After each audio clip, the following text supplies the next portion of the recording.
थामथि जि गोरोबथा मैया जानानै थांबाय आरो बे थामथि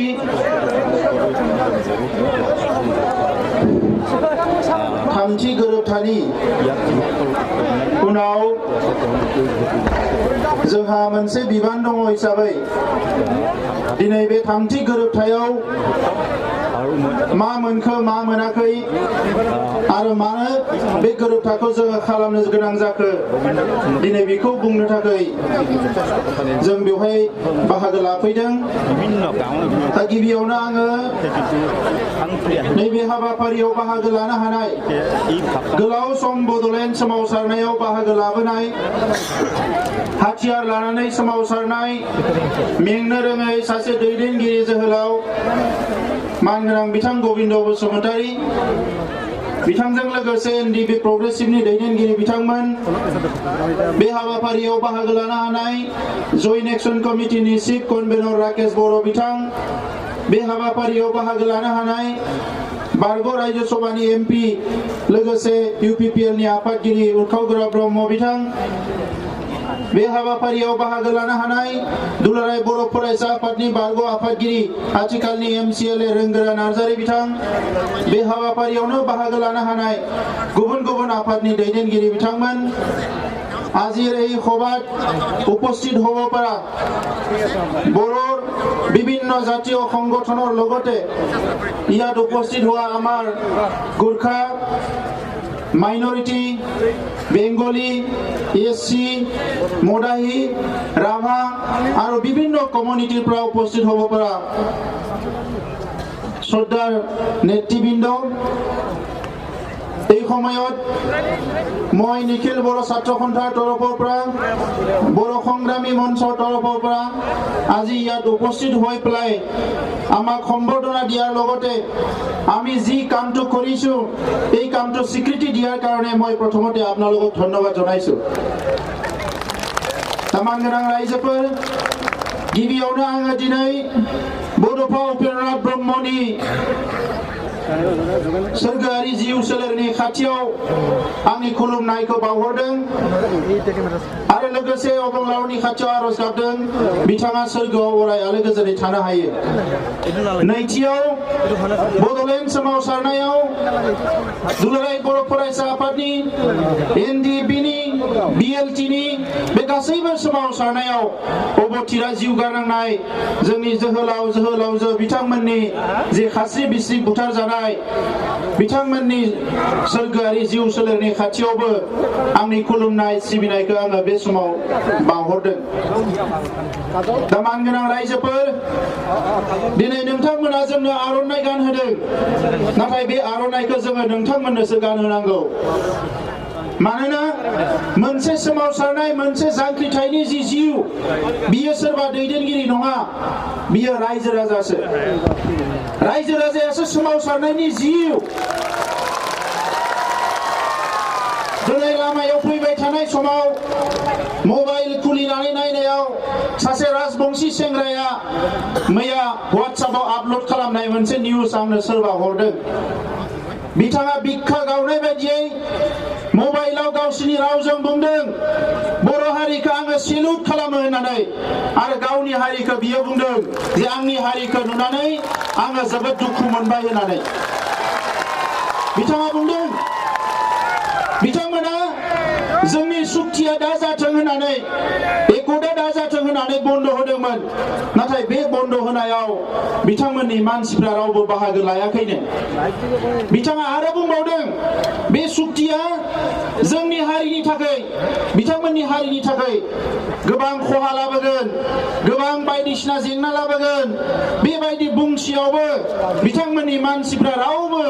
हाबाफारियाव बाहागो लायाखै होननानै बिथाङा दुखु खालामदों। दा मानगोनां रायजोफोर दिनै बर' हारिखौ बिथांल' नङा आलफानि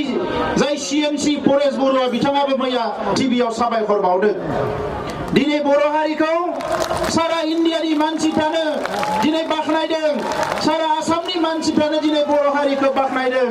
आरो बे बाख्नाय जानायनि गुदियाव दङ नोंथांमोन बर' आइ आफा रायजो राजाया। दा बिनिखायनो रायजोफोर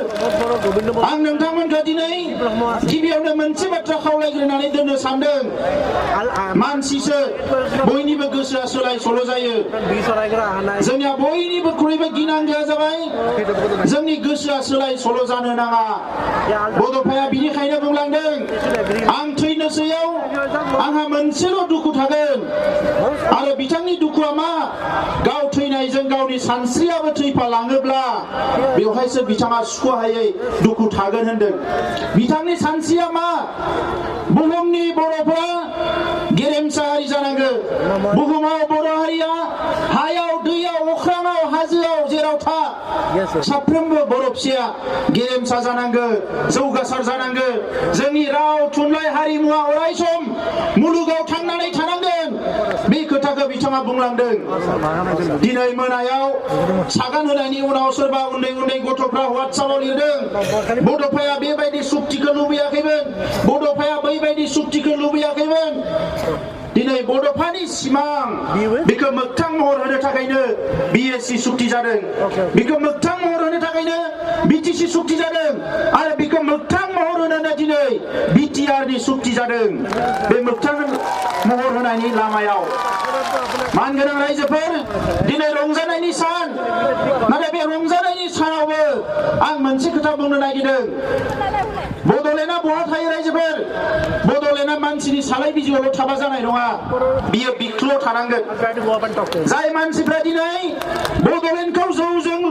जौजों मिलायनानै लोगो बड'लेण्डखौ जुवाजों मिलायनानै बिथांमोना फैसा खामायनो नागिरो बै मानसिफ्रा जोंखौ बुंदों जे बिथांमोना बड'लेण्डखौ गारबाय होननानै जों नोंथांमोन बायदि बड'लेण्डखौ जौजों लगायनानै लोङा जों नोंथांमोन बायदि बड'लेण्डखौ जुवाजों लगायनानै जोङो फैसा खामाया जोङो बड'लेण्डखौ गोरबोआव सोनानै लादों ओंखायनो आं नोंथांमोननि सिगाङाव थांनाय गोलाव समाव बुंलांदों आरो दिनैबो जोंनि थामथि जि सोमावसारनाय बे बड'लेण्ड सोमावसारनाया नैबे काजलगावआवनो जागायदोंमोन 2010 मायथाइयाव जोंनि गिबि सोमावसारनाया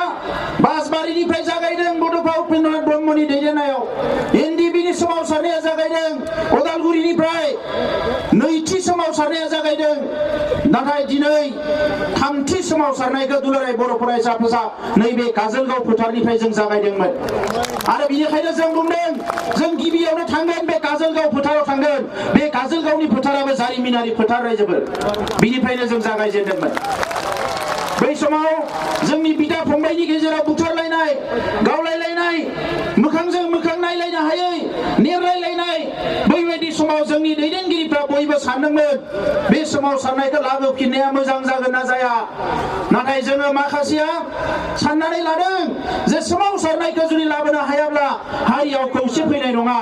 हारियाव सोलायनाय फैनाय नङा हारियाव थांना थानायनि साहस फैनाय नङा हारिया दावगालांनायनि लामा नुनाय नङा ओंखायनो 2010 मायथाइयाव BTC जाखांनायनि उनाव जेरैखि जाया जानजि खाफ्रानानै साब्रैसो मानसिजोंबाबो जोङो थांखि लाफिनदोंमोन मानोना बड'फाया बुंलांदों इउनिटि थ्रु स्ट्रागल सोमावसारबासो जोंहा खौसे फैयो जांख्रिखांनायजोंसो खौसे फैयो हाबा मावनायजोंसो खौसे फैयो आरो बेबायदिनो बर' हारियाव खौसेया फैदों दिनै रायजोफोर बे सुक्तिया जागोन जाया बेसेबांबा मोनसे गाज्रि थासारियाव दङमोन गिबि खोथाया जाहैबाय जोंनि हाथियार लाग्रा आफादफोरनि गेजेराव गावस्रा गावस्रि बेखौ नुनानै सुथुरफ्रा गोबां खाबु लाबाय गोरोबलायनो जाहाथे हाया रायलायलायनो जाहाथे हाया रायलायलायोबा बिसोरो गोख्रों जागोन गोरोबलायोबा गोख्रों जागोन रायलायलायनो हायै मोनसे थासारि खालामबाय नाथाय बे थासारिखौनो नुनानै दिनैनिफ्राय 2 बोसोर सिगाङाव जों थांखि लाबाय जे जेरैखि जाया सोरनिबा आथिं हमनानैबाबो सोरखौबा खुलुमनानैबाबो गाबख'नानै बिख'नानैबाबो खेबसेनि थाखाय मोनसे गोरोबथा खालामनाया जोबोद गोनां जाबाय नङाबा बिदा फंबायनि गेजेरावनो गाबोन सोरबा बुलाय होगोन गावलाय होफिनगोन दा बेनि थाखायनो भारत सरकारनि गोबां एजेन्सिफोरजों रायलायै नैबे थासारिया जोंहा फैदों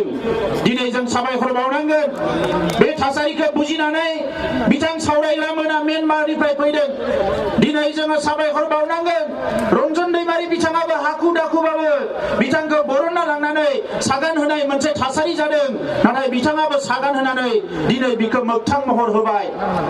जोङो दुलाराय बर' फरायसा आफाद एनडिपि प्रग्रेसिभ जोङो मोनसे हाथियार लाग्रा संगठन आरो मोनसेया जाबाय गणतान्त्रिक संगठनब्लाबो खुनु सिमा दोनालासे बिदा फंबाय ज' फैनानै जों खामानि मावबोदों दिनै बर'नि आफादफ्रा गासैबो बेयाव नोंथांमोना बाहागो लाबोदों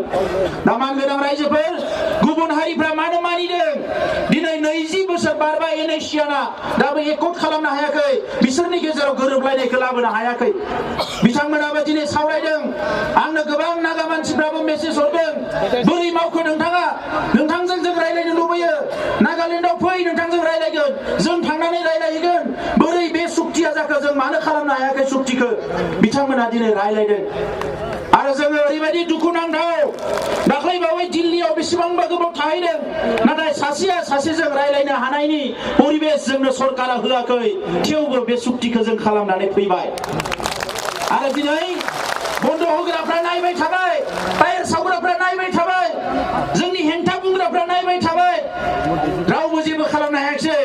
जोङो सुक्ति होबाय आरो दिनै फैबाय बेयावहाय जोङो दिनै नोंथांमोननि सिगाङाव गसंफैबाय दा मानगोनां रायजोफोर बेनिखायनो जोंनो मा नांगौ गोसोआव जोंनो आत्मबिश्वास नांगौ गावनि सायाव फोथायनाय लानांगोन हारिनि सायाव फोथायनाय लानांगोन जोङो बर' फिसा बर' बिमा बिफा बिब' बिनानाव फंबाय बिदा जोंहा साफ्रोमनि सायावबो बिश्वास दङ बेनिखायनो बे सोमावसारनायखौ जोङो जेरैखि जाया लांबाय थानो हागोन दा नंखायनो रायजोफोर सोरबा सोरबाया बुंनाय बायदि आलादा रायजोखौ गारबाय उमुखखौ गारबाय आलादा रायजोआ बिखायाव दङ जोंनि बिख्ल' हाबनानै दङ बड'लेण्ड सोदोबा आरो बे बड'लेण्डआ मा बे हा दखलसेदों आं बुंदों नोंथांमोनखौ हाजोंल' बड'लेण्डखौ सुनो नाङा बड'लेण्डआ मा बड'लेण्डआ बर' हारि थांना थानायनि जिउ रेखा बे सोदोबजोंसो बर' हारिया थांनानै थायो ओंखायनो मोनसे समाव बड'लेण्ड अट'नमास काउन्सिल मोनसे समाव बड'लेण्ड टेरिटरियेल काउन्सिल आरो दिनै बड'लेण्ड टेरिटरियेल रिजन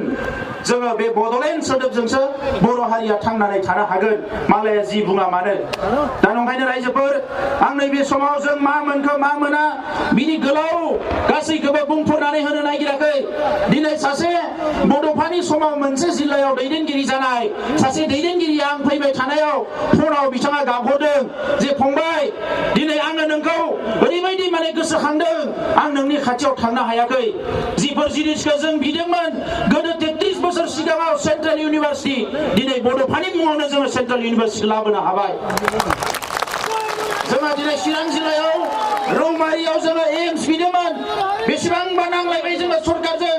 मोनसे स्टेटआव मोननै एम्स होनो हाया होननानै बिथांमोना बुंबाय जे एम्सआ मोननै होनो हाया गोबां इन्डियानि स्टेटफ्राव एम्स गैया जों बबा एम्स होनो हायाबा जोंनो नेरिम्स होनो हायो north east regional institute of medical science दिनै बिथांमोना रौमारियाव मेडिकेल साइन्स गायसननांगोन दिनै जोंनि गेजेराव स्पर्ट्स इउनिभार्सिटि बिथांमोना गायसननांगोन नेशनेल इन्स्टिट्युट अफ टेक्न'लजि गायसननांगोन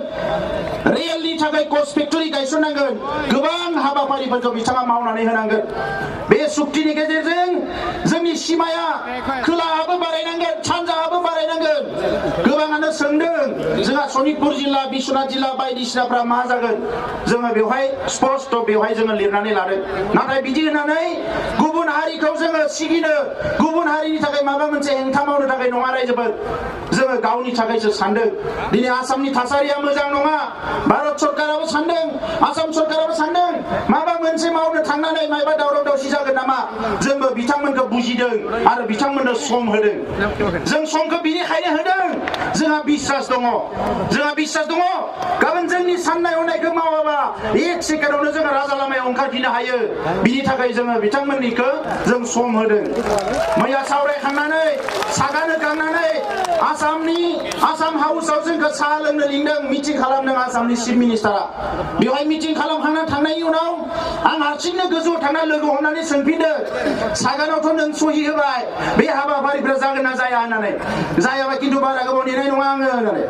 बियो हमख्रबनानै बुंदों जे नोङो सानफ्रोमबो अख्राल' खालामो नायबायल' था जों मोनफ्रोमखौबो मावनानै होगोन होननानै दा नंखायनो रायजोफोर जोङो दिनै आवगायलांनांगोन जोंनि गेजेराव सोंखारिनाया गोबां जाबाय दा सबसे गिदिर मेसेजआ जाहैबाय 34 बोसोर सिगाङाव BSF मुं लानानै दानाय बे NDPआ दिनै बेसेबांबा दुखु खस्थ सहायनानै भुटान म्यानमार बांलादेश मुलुगनि गुबुन हादोरफ्रावबो थांनानै बर' हारिनि गांनाय उखैनाय मोनथायफोरखौ फोसावनानै दिनै मुलुगाव मिथिहोजानानै फैनानै दिनै बेसेबां गोबाव सिजफायाराव दङमोन बे सिजफायाराव थानायाव बायदिसिना थासारियाव गावस्रा गावस्रि जाबाय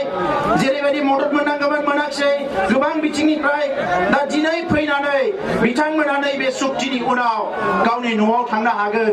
डिजिगनेटेड केम्पनिफ्राय न'आव थांनो हागोन बिमा बिफाजों थानो हागोन बिब' बिनानावजों थानो हागोन बिदा फंबायजों थानो हागोन सोरबा हारिनि थाखाय गावनि उन्दै उन्दै गथ'खौबो नागारनानै सिलाय लाना हाग्रायाव थांदोंमोन दिनै गावनि गथ'जों बिखायाव गोबालायनानै थाफैनो हागोन बे जोंनि थाखाय बयनिख्रुइ गोजोननि खोथा मैया जेलनिफ्राय खौरां लाहरदों मैया जेलनिफ्राय खौरां लाहरनानै सासेया फन हरदों सार जोङो रावखौबो मिथिया खिन्थु नोंखौसो मिथिगौ मालाया ओंखारजोबोबा जोंबो जेलनिफ्राय ओंखारनांगोन आं बुंदों जों दङ थैजासे जुजिलांगोन खुनु दिन फासयनायाव गैया दा नंखायनो रायजोफोर जोंनि खामानिया सागान होनाय लोगो लोगो जोबाखै जोंनि खामानिया बांदोंसो हारिखौ दानांगौबा जों उन्दुगा दुरा जाबा जानाय नङा जौ फाग्ला जाबा जानाय नङा ओंखायनो आङो जेसेबां बिबुंथि होदों बेवहाय बुंबोदों जे जों बड'लेण्डखौ माबायदि बरायनो नोरजिया मावरिया हावरिया लोरबां जानानै बरायनो ना लेखा गोरों साखा फारा फिट फाट जानानै जोङो बरायनो जोंहा दिनै रेडि जानो सम जाबाय रायजोफोर जोंखौ बारा गोबाव आरो खानानै दोननो हाया बियो रोखा जाबाय दा नंखायनो रायजोफोर आं गोबां खोथा बुंला दिनै मोनसे सुक्ति जादों बे सुक्तिखौ लानानै जोंनि गेजेराव शान्ति लाबोनांगोन अस्त्रखौ जोङो जोंनि हारियाव हाथियार गैयै मोनसे समाज दानो होननानै बुंदों हाथियारा मा हाथियारा मेलेम गैया रायजोफोर मानसियासो बाहायो हाथियारखौ जेला मालाबा हाथियारानो मानसिखौ बाहायफिनो अब्ला बे हाथियारनि सायाव जोंहा मा जायो गोबां गिनो गोनां जायो दा नंखायनो दिनै मोनसे समाव बे हाथियारजों सोमावसारदोंमोन बारा गोबाव सोमावसारालासिनो हाथियारा नोंनियाव थानाय माने समाजाव बिराद गाज्रि मोनसे थासारि लाबोयो दा नंखायनो बै सेंग्राफ्रा जायनिखि दिनै आर्मि स्टाइलाव थाबोबाय बिराद गोबाव बिसोर फैनानै गाबोन न'आव थांनांगोन समाजखौ जों मोजाङै दानांगोन बिथांमोननि रिलिफ रिहेबिलिटेसननि खोथाफ्रा बेवहाय लिरनाय दङ बेजों लोगोसे रायजो राजानि थाखाय गोबां बाथ्राफोर बेवहाय जौगानायनि बाथ्राफोर बेवहाय बे सुक्तियाव लिरनाय दङ डाइरेक्ट फान्डिं मोननायनि बाथ्रा लिरनाय दङ दिनै SPDC खौ जों जेबो बुंनो हायामोन नाथाय दिनै बे सुक्तिनि गेजेरजों गोसो जाबानो होखारनो हासिगोन गोसो जाबानो लाबोनो हासिगोन जोंनियाव एसेबाबो गोहोआ फैबाय दा नंखायनो रायजोफोर बे सुक्तिया ओरैनो सुक्ति नङा बेवहाय नायै नायै नायै नायै बेसेबांबा जुजियै दान्थे बिदान्थे खालामै मैया सागान होनायनि 2 घन्टा सिगांसिम जोङो दान्थे बिदान्थे खालामनानै बे सुक्तिखौ खालामदों दा बेवहाय जोङो बेखिनिखौ गासैखौबो मोनजोबमारोबा जोंनि ओनसोला ओरैबायदि जौगागोन बे जेला इमप्लिमेन्ट जाजोबगोन जों बेखौ बुंस'नो हाया दा नंखायनो रायजोफोर दिनै जों बयबो दिनै गोग्गानांगोन मानोना गुबुन हारिफ्रा बुंबाय थादोंमोन माने ओरैबायदि बिथांमोननि हेंथा होसेयावबो दिनै थैजासे जेल साजा फोसावनायनि उनाव रन्जन दैमारि बिथांखौ लांनानै बेयाव सागान हैनो गोनां जादों गभर्नमेन्टआ बे बर' हारिनि देरहानाय नैबे फोथारनिफ्रायनो बुंदोंमोन जोङो जुदि सोरबा जोहोलावखौ फासि होनाय जायोबा लाख लाख मानसि ओंखारनानै जों बिनि हेंथा होगोन मैया टिभि चेनेलफ्राव बुंदों आंखौ नोंथाङा मा मानसि थैनायफोरनो जास्टिस होनो नागिरा नामा जास्टिस होनो नोंथाङा नागिरा नामा जास्टिस होनो सोर नागिरा जास्टिस होनो नागिरो बयबो नाथाय जास्टिस होनाया बेल' नङा जास्टिस होनायनि लामाया गोबां दङ सासेया साजा होबाय होननानै बेखौबो नोङो साजा होफिनबा बेल' जास्टिस जानो हाया बे खोथाखौ आं बिथांमोननो बुंदों दा नंखायनो रायजोफोर गोरोन्थिखौ जों मावनो नाङा मालाया गोरोन्थिखौ मावगोन जोङो दिनै खौसेयै मोनसे गोग्गो समाज दानांगोन बे सुक्तिखौ लानानै जोङो दिनै जोहोलावफोरखौ न'आव लाबोनो हानाय मोनसे थासारि फैबाय आं बिथांमोनखौ साबायखर बावदों गोसो गोरबोनिफ्राय आरो बिथांमोनखौबो आं खावलायदों जे संग्रामखौ लांनो थाखाय सोरनियावबा थाखा फैसा बिनो गोनां जाबाय सोरनोबा मेगन गोजा नायनो गोनां जाबाय सोरखौबा सिगिनो गोनां जाबाय सोरखौबा बोथ्रोदनो गोनां जाबाय नाथाय सुक्ति खालामखांनायनि उनाव जाहाथे बे आखलखौ बयबो नागारो जों मोनसे मोजां समाज दानांगोन जों बे मोजां समाज दानांगोन जोंनि साफ्रोमबो जोहोलावा जेरैबायदि सिलाय लानानै हारिनि थाखाय हाग्रायाव थानानै जुजिदोंमोन गाबोन सिलायखौ गारनानैबो गामियाव थानानै हारिनि थाखाय जुजिनांगोन आं नोंथांमोनखौ बयखौबो खावलायो आरो हारिनि सुबुंफ्राबो बै सिलाय लानाय समाव सोरखौबा माबा रागा जोंनानै बायदिसिना आखलनि थाखाय बायदिसिना खोथानि थाखाय रायफ्लांबाय बुफ्लांबाय बायदिसिना आखल देखायबाय नोंथांमोना गावनि बिदा फंबाय होननानै निमाहा होनानै गासैखौबो बोजबनानै लानांगोन रायजोफोर जों बेबायदिसो समाज नागिरदों बिदा फंबाय गासैबो खौसेयै ज' नों दा आं नागार आं दा नागार समाज दानायनि खोथाखौसो जों रायलायदों आं बेखिनिखौनो बर' रावाव बुंनो सानबाय बिनि उनाव फैगौ 7 अक्ट'आव भारतनि प्रधान मन्त्रि आरो हम मिनिस्टार क'क्राझाराव फैगोन जों जे माबा मोनसे मोजां खामानि मावबाय बे खामानि मावनायखौनो मोजाङै आरोबाव गावसोरनि खोथाजों बुंनो थाखाय बिथांमोना फैगोन आरो बैखालिबो जोङो खमसे खम 5 लाख मानसिफ्रा ओंखारनानै जोङो बिथांमोननो बुंनो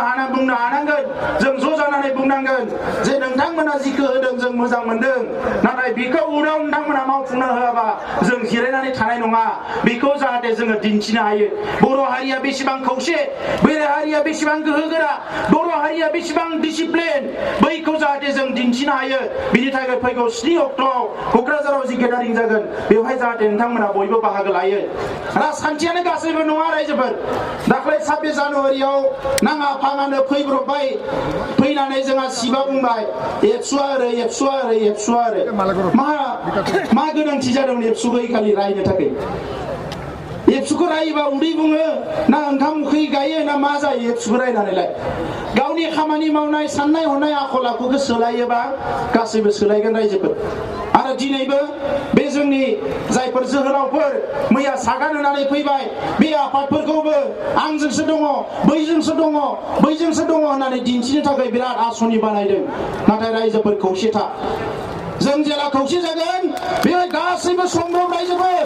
सोलायनाया जोंनि गेजेराव फैगोन जोंनि साननाय हनाया जाफुंसारगोन जों खौसेल'था रायजोफोर बिनि उनाव बाकिखिनिखौ जों ज' साननानै बोरै बे सुक्तियाव थानाय जोंनि गासैबो हाबाफारिफ्रा जाफुङो बोरै बेवहाय जौगानाय लाबोनो हायो गोरिब गुन्द्रा आइ आफा रायजो राजानि थाखाय बोरै जों खामानि मावनो हायो ज' सानलाय हलाय जों खामानि मावलांगोन आं बेखिनिखौनो बुंनाय जाबाय गोजोन्थों